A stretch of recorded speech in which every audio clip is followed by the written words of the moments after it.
Saudara dan saudari yang dikasihi Tuhan, selamat berjumpa kembali dengan saya, Romo Valentinus Teja Antara SCY, di rumah kita tercinta, Wisma Kencana Channel. Semoga Anda semua dalam keadaan sehat, damai, sejahtera, dan bahagia. Dalam tayangan video ini, kita ingin membahas pertanyaan yang diajukan dalam kolom konsultasi di buletin yang sampai sekarang masih saya asuh. Oleh karena itu, pertama-tama saya bersyukur kepada para saudara yang telah mendukung pastoral keluarga ini dengan klik tombol subscribe, komen, like, dan bel, sehingga bisa mengikuti perkembangan yang terjadi di Wisma Kencana Channel ini.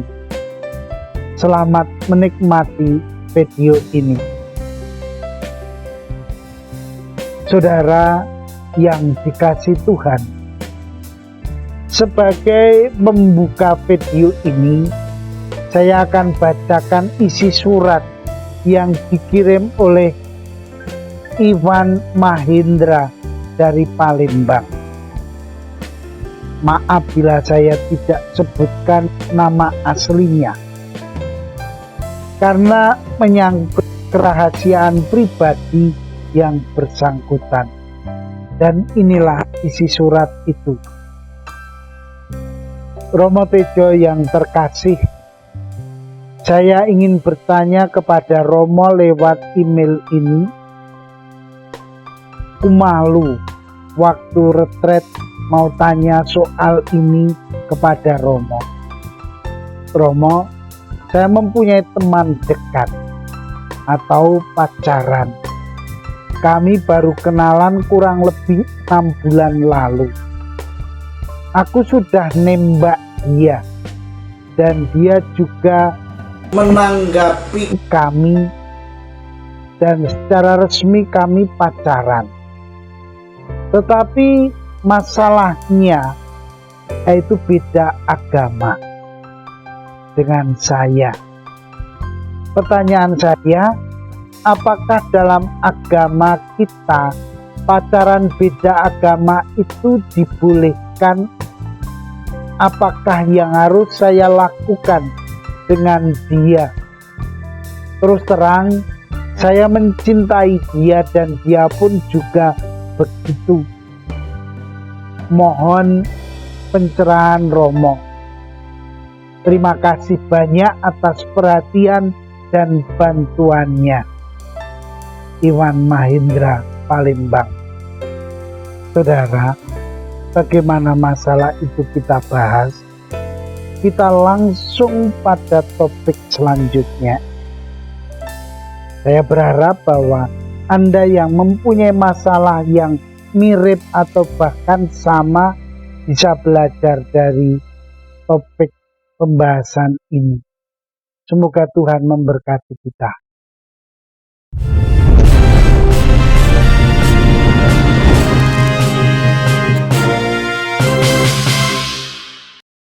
Saudara dan saudari yang terkasih, dan juga saudara Iwan yang saya cintai, terhadap pertanyaan yang Anda tanyakan, saya jawab dengan sedikit panjang dan tegas.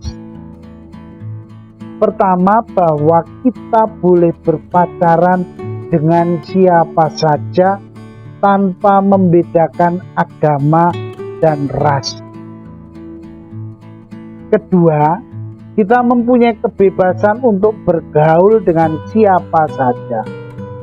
Bahkan yang ketiga, dalam hal perkawinan pun, pasangan beda agama atau beda gereja itu dibolehkan dan direstui oleh gereja Katolik.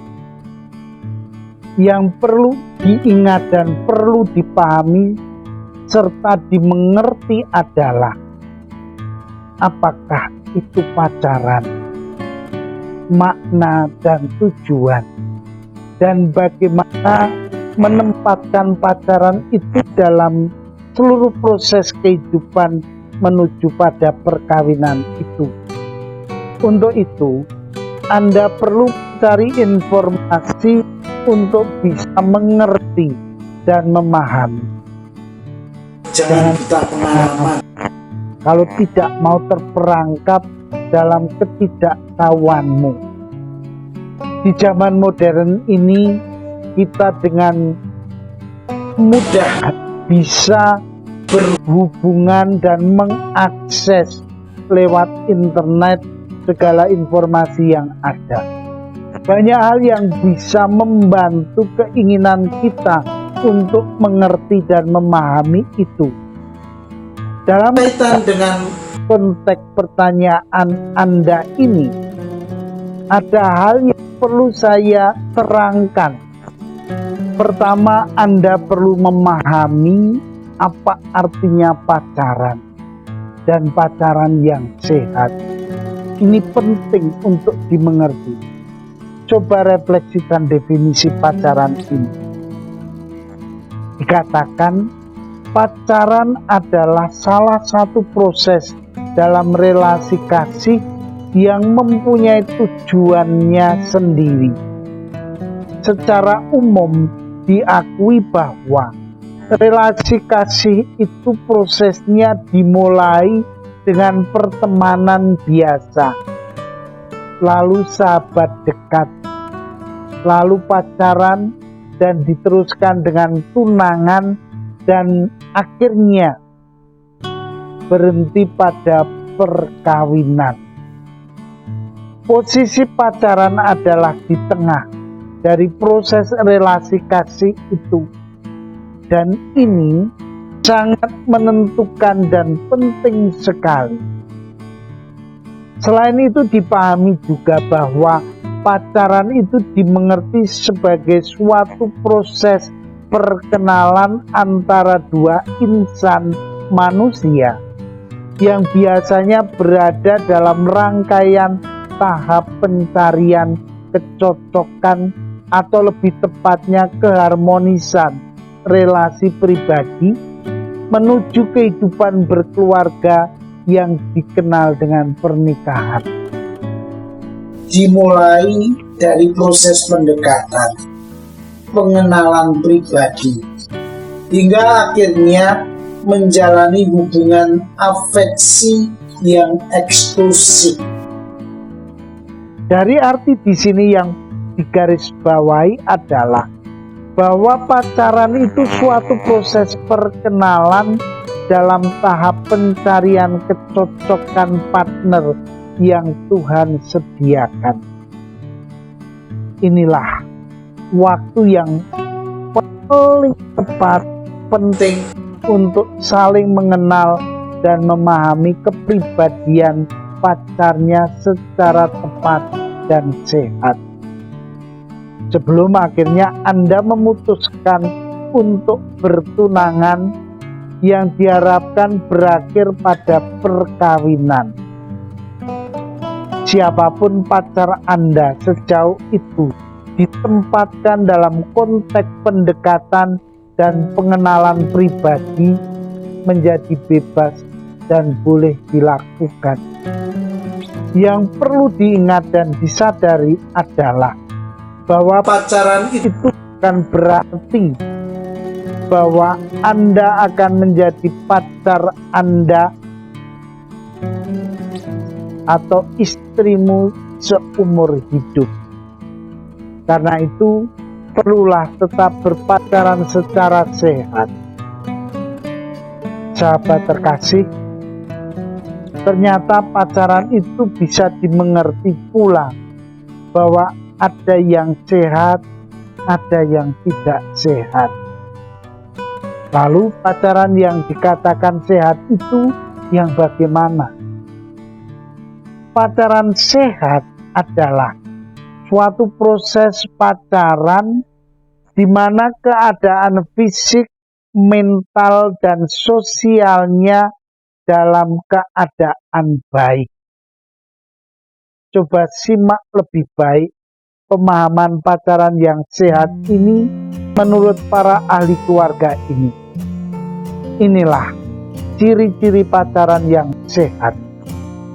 Yang pertama, sehat secara fisik. Ini berarti tak ada kekerasan dalam pacaran. Selain itu, menjaga kondisi tubuh, diri, dan pasangan agar tetap sehat.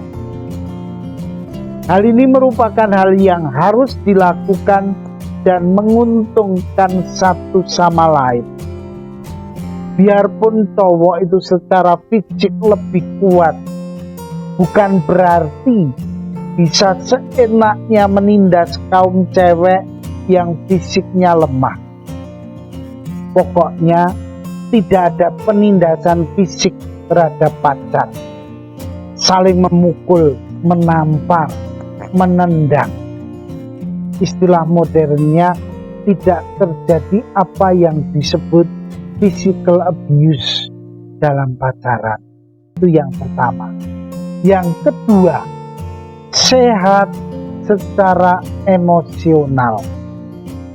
Hal ini berarti hubungan dengan pacar baik. Dan baik apabila terjadi rasa nyaman, saling pengertian, percaya, dan ada keterbukaan. Mereka satu sama lain mampu mengenal emosi sendiri, tetapi juga emosi yang lain atau pacar. Selain itu dituntut bijak dan bisa mengungkapkan dan mengendalikan emosi dengan baik. Juga hal ini berarti tidak melakukan kekerasan non-fisik. Misalnya marah-marah, menghina, merendahkan, serta mengumpat-umpat pacar. Yang ketiga, sehat secara sosial. Pacaran tidak mengikat, artinya hubungan sosial dengan yang lain harus tetap dijaga. Mereka berdua bisa menjaga diri untuk tidak selalu pergi pagi, siang, dan malam selalu bareng dengan pacarnya. Orang muda bilang, belum nikah kok sudah kayak tergandengan, kayak perangko lengket terus. Sebagai resiko tidak akan mempunyai banyak teman, maka bertindaklah wajar dan jangan membatasi hubungan dengan siapa saja. Kamu belum terikat dan masih bebas. Bukan miliknya siapa-siapa kecuali orang tuamu. Maka hindarilah untuk menjaga perasaan asing di lingkungan sendiri. Ingatlah, secara biologis remaja sedang mengalami perkembangan dan kematangan seks. Tanpa disadari, pacaran juga mempengaruhi kehidupan seksual seseorang. Kedekatan secara fisik bisa memicu keinginan untuk melakukan kontak fisik yang bisa membuat diri tidak terkontrol alias kebablasan. Kita harus saling menjaga, artinya tidak tergoda melakukan hal-hal yang beresiko fatal dalam berpacaran. Yang keempat adalah sehat secara seksual. Fakta biologis, remaja sedang mengalami perkembangan dan kematangan seks. Tanpa disadari, pacaran juga mempengaruhi kehidupan seksual seseorang. Kedekatan secara fisik bisa memicu keinginan untuk melakukan kontak fisik yang membuat diri tidak terkontrol alias kebablasan. Kita harus saling menjaga, artinya tidak tergoda melakukan hal-hal yang beresiko. Ingat, relasi yang belum waktunya atau seperti suami istri sebagai remaja dalam pacaran itu adalah dosa. Yang kelima adalah sehat secara rohani.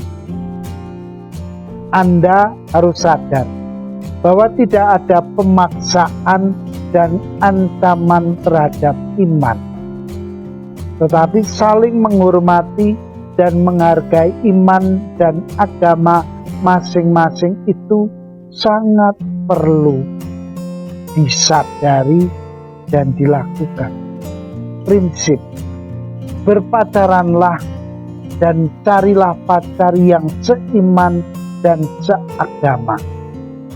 Perbedaan iman dan prinsip akan membuat relasi menjadi tidak harmonis, bahkan bisa menjadi sumber konflik dan perpecahan selanjutnya dalam kehidupan keluarga.